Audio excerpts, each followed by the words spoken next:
Good evening, everyone, and welcome to the TV6 Digital Desk live stream.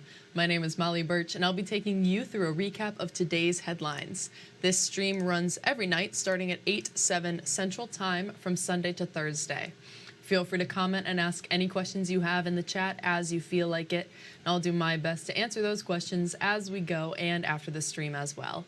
With all of that business out of the way, let's take a look at our first story for tonight. We have new developments from the Michigan Department of Corrections to begin tonight. The MDOC reports no significant issues with prison behavior in Marquette Branch Prison's segregation unit since last week. A MDOC spokesperson says the prison continues to be under normal operations tonight.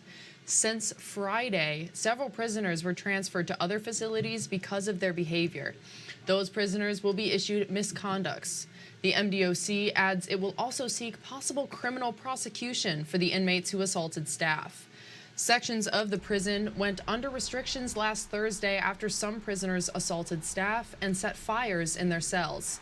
On Friday, 2 inmates also tried to start fires in their cells and threw materials at staff, including bodily waste. And last night, nurses at My Michigan Medical Center Sioux voted to authorize their bargaining team to call for a strike if necessary. This comes after a picket last Tuesday to draw attention to contract negotiations between the union and the hospital. The Michigan Nurses Association says contract demands include competitive wages and better benefits. The My Michigan Sioux president says they proposed an 18% wage increase, and the hospital is limited in what it can do because of its budget restrictions.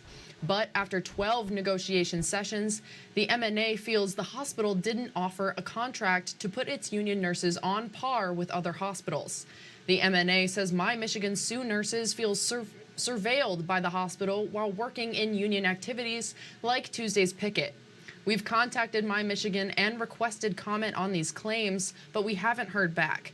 The union says if a strike is planned, it would give My Michigan a 10-day notice. UP Health Systems Marquette was recently recognized for its high-quality cardiac patient care.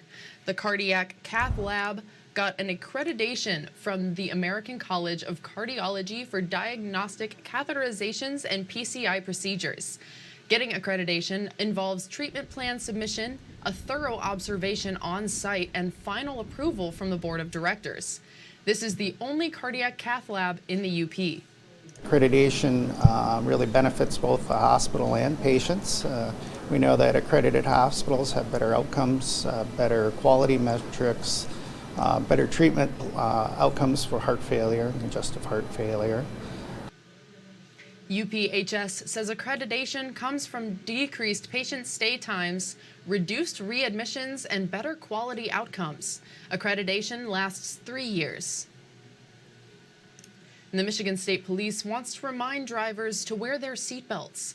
The Office of Highway Safety Planning recently released its 2023 seatbelt use data. The data shows seatbelt use is down slightly in the UP compared to 2022 data. MSP says this is alarming because seatbelts are the best way to keep yourself safe in a crash.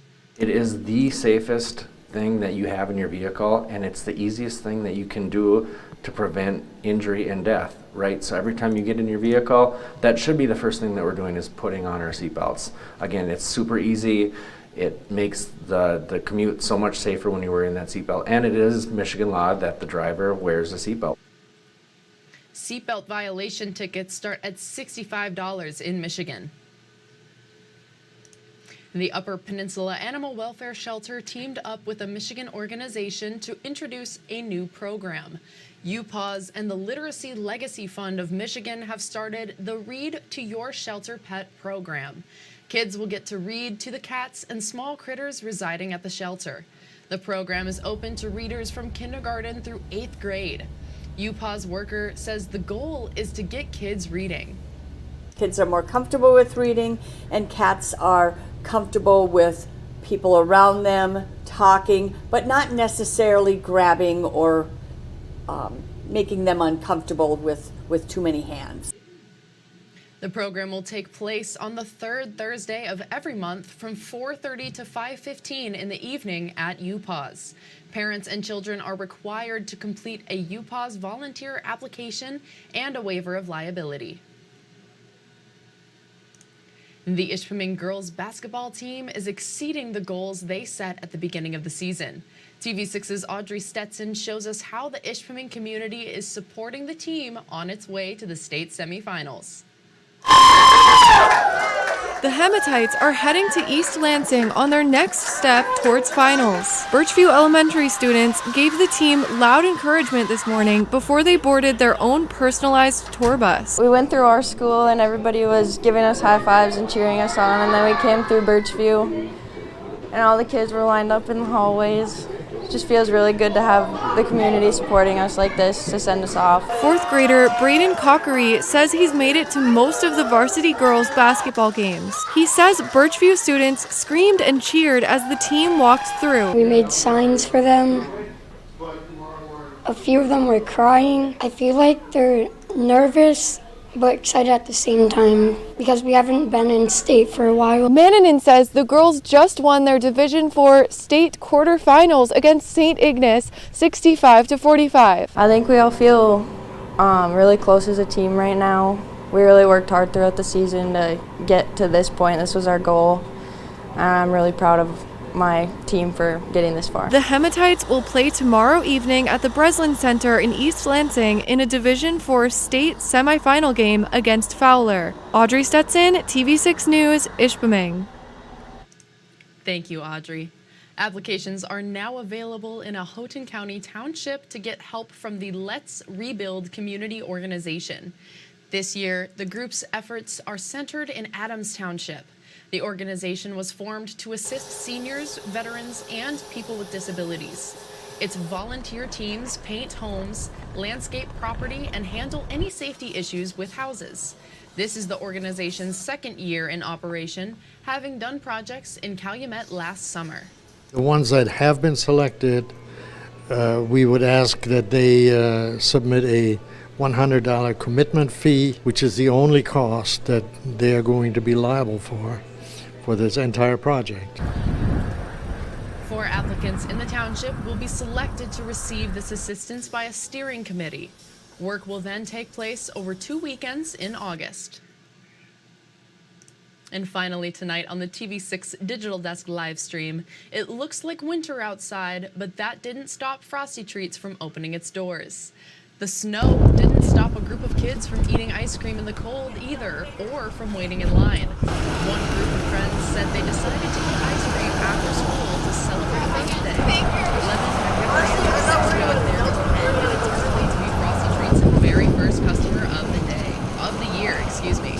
Just all are like, it's the opening of Frosty Treats. Why don't we go down there in 18-degree weather and go get ice cream? Even though my hands are cold, like really cold, it's great. I love ice cream. I got a medium peanut butter shake, and I think it's some of the best ice cream I've ever had. Frosty Treats is open daily from 2 in the afternoon to 9 in the evening. And that's all the stories we have for you tonight. Be sure to tune in tomorrow night where I'll be here in the same place at the same time. That's 8/7 Central Time with a recap of tomorrow's headlines. Don't forget you can find us streaming on Facebook or YouTube, whichever platform you'd prefer. And if you have a story idea you think we should report on, feel free to contact us at any time. These are a few easy ways to get a hold of both myself and others in the newsroom. And again, you can contact us at any time. We would love to hear from you and what's happening in your community. Thank you all again for joining me live at the TV6 Digital Desk. Have a great rest of your night.